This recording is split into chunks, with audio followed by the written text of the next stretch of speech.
बिहार में नीतीश कैबिनेट का आज विस्तार होगा। आज सुबह 11:30 बजे नीतीश मंत्रिमंडल का विस्तार किया जाएगा, जिसमें डिप्टी सीएम तेजस्वी यादव के बड़े भाई तेज प्रताप यादव को मंत्री बनना तय माना जा रहा है। तो वहीं पर तेज प्रताप समेत आरजेडी कोटे से 16 नए मंत्री शपथ लेंगे। इसके अलावा जेडीयू से 11, कांग्रेस के 2 मंत्री शामिल होंगे।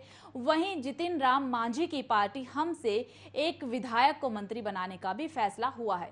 इसके अलावा एक निर्दलीय विधायक को भी शपथ का न्योता मिला है। कैबिनेट विस्तार में जातिगत समीकरणों का खास ध्यान रखा गया है। इसमें 8 यादव, 4 मुसलमान, 6 दलित तो 6 ऊंची जाति के मंत्री भी शामिल होंगे।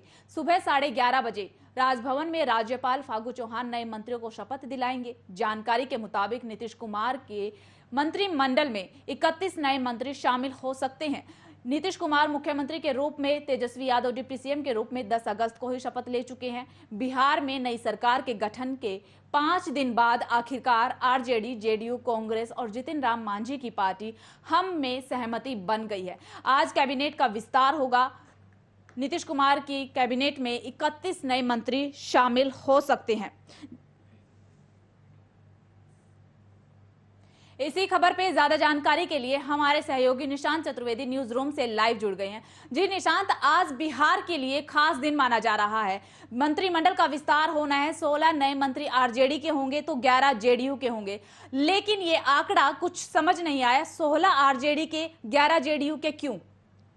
बिल्कुल, देखिए आंचल, नए सिरे से आज मंत्रिमंडल का विस्तार होगा और मुख्यमंत्री पद की शपथ ले ली है। इसके अलावा तेजस्वी यादव ने भी बतौर डिप्टी सीएम की शपथ ले ली है। लेकिन मंत्रिमंडल के विस्तार में ये माना जा रहा है कि लगभग 16 जो चेहरे होंगे मंत्री, वो आरजेडी से होंगे। इसके अलावा 12 संख्या होगी जेडीयू से। ये जो आप बात कह रही हैं कि आंकड़ा काफी एक चौंकाने वाला है निश्चित तौर पर, क्योंकि अगर बात कर ली जाए तो 79 सीटें हैं आरजेडी की। बिहार अगर विधानसभा सीटों की बात कर ली जाए तो उसमें उन्होंने जीत हासिल की है, और जेडीयू की बात कर ली जाए तो वो 45 तक ही सीमित है। इसलिए माना जा रहा है कि अधिक संख्या आरजेडी की, और आरजेडी की ने इन्हीं कंडीशन पर ही उनके साथ गठबंधन भी किया है।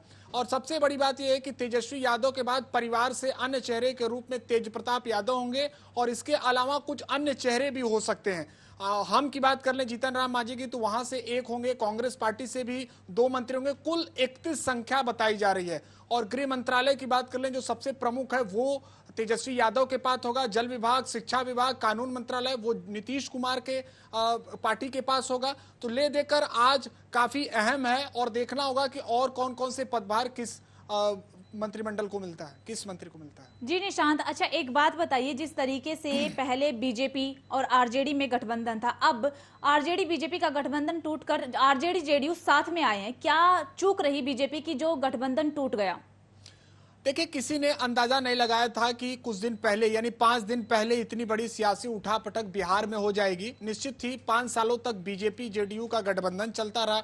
उन्होंने 2019 लोकसभा चुनाव साथ लड़ा, 2020 बिहार विधानसभा चुनाव साथ लड़ा। लेकिन कुछ ऐसी बातें रही जिसको लेकर गठबंधन टूट गया। और सबसे बड़ी बात यह रही कि आरसीपी सिंह का बगावती तेवर, इसके अलावा जेपी नड्डा की जो वहां पर रैली हुई, जिसमें उन्होंने सीधे सीधे कटाक्ष वहां के क्षेत्रीय दलों पर किया, और नीतीश कुमार को लगा कि कहीं ना कहीं ये मेरे ऊपर निशाना है। इसके अलावा बीजेपी वहां पर लगातार प्रभाव बढ़ा रही थी। वो उन पर अपने आप को सबसे बड़ी पार्टी के रूप में वहां पर उभर कर आ रही थी। ये सारी बातें कहीं ना कहीं नीतीश कुमार के सामने चुनौती बनकर आ रही थी। और इसके अलावा राजनीतिक विशेषज्ञों की माने तो एक और बड़ी बात कि नीतीश कुमार खुद को एक बड़े नेता के तौर पर, एक बड़े कद्दावर नेता के तौर पर, बतौर प्रधानमंत्री प्रत्याशी के तौर पर वहां पर प्रोजेक्ट करना चाहते थे। इसलिए माना जा रहा है कि गठबंधन टूट गया। लेकिन बीजेपी भी इसको लेकर शांत रहने वाली नहीं है। उसका गठबंधन, उसका लगातार इसको लेकर बैठक जारी है, और आज भी इस मामले को लेकर वो दिल्ली में बैठक करने वाली है। तो जिस तरीके से आज आपने भी बताया कि बीजेपी भी बिहार की राजनीति को लेकर आज दिल्ली में 4 बजे, शाम 4 बजे बैठक करने वाली है, ऐसे में जिस तरीके से बीजेपी में भी हलचल तेज है, तो वहीं पर बिहार की सियासत के लिए भी आज का दिन बेहद ही खास माना जा रहा है। इन सभी राजनीतिक घटनाक्रम को देखते हुए क्या ये कहना सही होगा कि 2024 में बीजेपी के लिए ये एक बड़ी चुनौती होगी? देखिए बीजेपी आंचल एक बड़ी पार्टी है, और वो उसकी जो प्लानिंग रहती है कहीं ना कहीं सबको लेकर, और इसके अलावा एक अलग होती है। निश्चित ही बिहार में 40 लोकसभा सीटें हैं। बिहार का प्रभाव है। मैं ऐसा नहीं कह रहा हूं कि जब भी चुनाव होंगे तो उसमें बिहार का प्रभाव नहीं रहेगा, लेकिन बीजेपी इसको लेकर रणनीति शुरू कर चुके हैं, उसका विकल्प वो तैयार करने पर लगातार प्रयास कर रही है। क्या नीतीश कुमार अगर विपक्ष के बतौर प्रधानमंत्री के चेहरा के रूप में अगर प्रोजेक्ट किए जाते तो उनको देश स्वीकारेगा? उत्तर प्रदेश की मैं बात कर ले रहा हूं, जो बिहार से सटा हुआ राज्य है, नीतीश कुमार का वहां पर कितना प्रभाव है? 80 लोकसभा सीटें यूपी में है, कितनी सीटें जेडीयू के पास है? सीधे सीधे वहां पर बीजेपी, अपना दल, इसके अलावा समाजवादी पार्टी की पूरी पूरी सीटें। जेडीयू का कहां प्रभाव है ये देखना होगा। लेकिन हाँ, ये जरूर है कि समीकरण थोड़ा सा बदल जाएगा। वहां पर जो सीधे सीधे बीजेपी को एक बड़ा बड़ा भाई के रूप में वहां नीतीश कुमार का साथ मिला था, वो इस बार नहीं मिलेगा। लेकिन अकेले बीजेपी अगर लड़ने जाएगी तो मुझे लगता है कि कुछ ही रणनीति के माध्यम से बीजेपी को फायदा भी हो सकता है। जी निशान, जिस तरीके से कल 15 अगस्त के खास मौके पर प्रधानमंत्री नरेंद्र मोदी ने लाल किले से देश की जनता को संबोधित किया, तो साथ ही साथ विपक्ष पर भी प्रहार किया परिवारवाद को लेकर। और आज मंत्रिमंडल का विस्तार है बिहार में, ऐसे में परिवारवाद को लेकर जिस तरीके से प्रहार किया, यहां पर भी ऐसा ही देखने को मिल रहा है। क्योंकि सूत्रों से खबरें मिल रही हैं कि मंत्रिमंडल में तेज प्रताप यादव को भी जगह मिल सकती है। और इससे पहले भी देखा गया है कि लालू यादव के बाद राबड़ी देवी को भी जगह मिली थी। बिल्कुल आंचल, देखिए कल ही प्रधानमंत्री मोदी ने लाल किले से दो बड़ी चुनौतियों को देश के सामने रखा, परिवारवाद और भ्रष्टाचार। परिवारवाद का एक आज उदाहरण हमें देखने को मिल सकता है, जब तेजस्वी यादव तो डिप्टी सीएम के तौर पर, जो लालू यादव के छोटे बेटे हैं, वो डिप्टी सीएम के तौर पर शपथ ले ही चुके हैं, मंत्रालय पदभार संभालेंगे। इसके अलावा उनके परिवार से तेज प्रताप यादव का नाम कंफर्म माना जा रहा है। इसके अलावा हो सकता है, सूत्र ये भी बता रहे हैं कि उनकी बहू भी शामिल हो सकती है या एक छोटी बेटी को भी मंत्रिमंडल में जगह मिल सकता है। तो आप सोचिए कि जहां एक तरफ 24 घंटे पहले ही हम इसको सबसे बड़ी चुनौती के रूप में देख रहे हैं, वहीं सियासत का सबसे बड़ा रणभूमि माने जाने वाला बिहार में आज उसी आधार पर मंत्रिमंडल का गठन होगा। लालू यादव के बाद उनकी पत्नी राबड़ी यादव के बाद उनके परिवार का जैसा प्रभाव चला, उनके और रिश्तेदार राजनीति में पूरी तरह से भागीदार है, और आज परिवार से ही मंत्रिमंडल में आ रहा है, नाम सामने आ रहा है। तो सबसे बड़ी बात यह है कि कल की जो प्रधानमंत्री ने बात की वो सही साबित हो रही है। ये देखना होगा कि जो जिम्मेदारियां इनके परिवार के सदस्यों को मिल रही है वो कैसे निभाते हैं। क्या अब जो पुराना इनके ऊपर दाग लगा था, भ्रष्टाचार हो, जंगल राज हो, उसको पीछे छोड़ते हुए नए सिर से सुशासन से सरकार चलाते हैं या फिर उसी में संलिप्त हो जाते हैं? सभी बातें आने वाले समय में क्लियर हो जाएगी। लेकिन आज इनके परिवार से भी कई चेहरे शामिल होंगे, ये तय है। जी निशांत, बिल्कुल नए चेहरे शामिल होंगे, इस तरह की खबरें सूत्रों से मिल रही है। बस थोड़ा ही वक्त बचा है, कुछ ही देर में मंत्रिमंडल का विस्तार हो जाएगा, जहां पर सभी नाम फाइनल हो जाएंगे और सारी चीजों पर मोहर भी लग जाएगी, सारी चीजें खुलकर सामने आ जाएंगी। लेकिन जिस तरीके से मंत्रिमंडल का विस्तार हुआ है, नीतीश कुमार ने बीजेपी से बगावत की है और जेडीयू के साथ हाथ मिलाया है, ऐसे में क्या नीतीश कुमार 2024 में विपक्ष के प्रधानमंत्री के चेहरे बन सकते हैं? बिल्कुल, अभी तक की संभावना ये जताई जा रही है कि नीतीश कुमार एक बड़े चेहरे के रूप में, अन्य चेहरे भी हैं सामने जो आ सकते हैं, लेकिन विपक्ष के एक बड़े चेहरे के तौर पर अभी नीतीश कुमार का ही नाम सामने आ रहा है। 2024 में अभी कुछ वक्त का समय है। वैसे जो विपक्ष को तलाश थी, जो अपोजिशन को तलाश थी कि एक बड़ा नेता मिले, को खास तौर पर पूर्वांचल से मिले, उत्तर भारत से मिले, तो बिहार से वो स्थिति स्पष्ट है। नीतीश कुमार के पास एक लंबा 3 से 4 दशक की राजनीति का लंबा अनुभव है। 8 बार वो मुख्यमंत्री पद की शपथ ले चुके हैं। इसके अलावा लोकसभा चुनाव में भी उनको 3 बार जीत हासिल हुई है। तो सोचिए कि एक बड़ा लंबा अनुभव है। रेल मंत्रालय भी वो संभाल चुके हैं। तो निश्चित ही नीतीश कुमार का वो कद है कि वो प्रधानमंत्री प्रत्याशी के तौर पर देश के सामने रखे जा सकते हैं, लेकिन जनता उन्हें स्वीकारेगी कि नहीं, ये देखना होगा।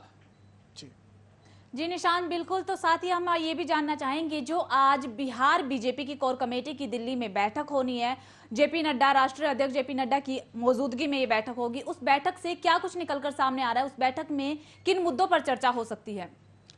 देखिए, दिल्ली में जो बैठक होने वाली है उसमें सीधे सीधे बिहार के साथ साथ आने वाले चुनाव हुए और इसके अलावा जो नए पदाधिकारियों की नियुक्ति होगी उस पर बैठक होगी। जेपी नड्डा उसकी अध्यक्षता करेंगे। इसके अलावा बीजेपी के भी कई वहां पर मंगल पांडे की बात कर ली जाए, कई ऐसे बीजेपी के बड़े कद्दावर नेता, शाहनवाज हुसैन वहां पर पहुंचेंगे। उनके मौजूदगी में ये बैठक होगी और सीधे सीधे तय किया जाएगा कि आखिर में ऐसी कौन सी चूक रह गई जिससे एक अच्छा गठबंधन वहां पर टूट गया। वैसे बीजेपी अपने बेस्ट होमवर्क के लिए जाने जाती है, अच्छे फीडबैक लेने के लिए जाने जाती है। वो उन सभी पदाधिकारियों से फीडबैक भी लेगी और अपने जो कमियां रही हैं उसको दुरुस्त करने के लिए बीजेपी जानी जाती है। और आज उसी का हमें बैठक में भी देखने को मिलेगा कि क्या कुछ बातें रणनीति तय होती है, नए पदाधिकारियों की नियुक्ति होती है और 2024 में किस रणनीति के साथ बीजेपी लोकसभा का चुनाव बिहार में लड़ेगी। ये तमाम मुद्दों को लेकर दिल्ली में बैठक होगी।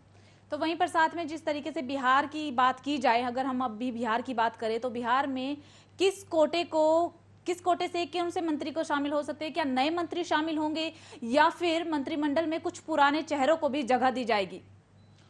देखिए, बिहार मंत्रिमंडल की बात कर लें तो 16 मंत्री आरजेडी से, 12 जेडीयू से, 2 कांग्रेस पार्टी से, 1 जीतन राम मांझी की हम पार्टी से हैं। सबसे बड़ा जो वहां का वोट बैंक है वो MY फैक्टर के आधार पर है। आप जानती भी होंगी, आरजेडी खास तौर पर इससे जुड़ी हुई है। इसलिए पुराने कोटे के आधार पर हम देख रहे हैं कि पुराने चेहरों पर ज्यादातर भरोसा जता रहा है। इसके अलावा कुछ और है, वीरेंद्र सिंह हैं, इसके अलावा सुरेंद्र यादव हैं, जिनको एक नए चेहरे के तौर पर आज आरजेडी में मंत्रिमंडल में जगह मिल सकती है। लेकिन पुराने चेहरों पर ही ज्यादातर आरजेडी और जेडीयू भरोसा जता रही है। पिछड़े वर्ग की बात कर ली जाए और अन्य जातियों की बात कर ली जाए तो उन कोटे से ज्यादा मंत्री आ रहे हैं। अगर बात कर ली जाए तो 1-2 ब्राह्मण राजपूत चेहरों पर भी इन महागठबंधन ने भरोसा जताया, लेकिन इनकी संख्या इनकी तुलना में काफी कम है।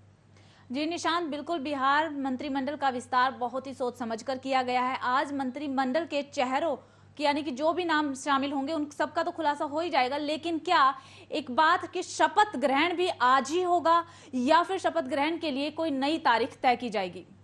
देखिए, जो मंत्री आज पदभार संभालेंगे आज उनका शपथ ग्रहण होगा, उनको शपथ आज दिलाई जाएगी।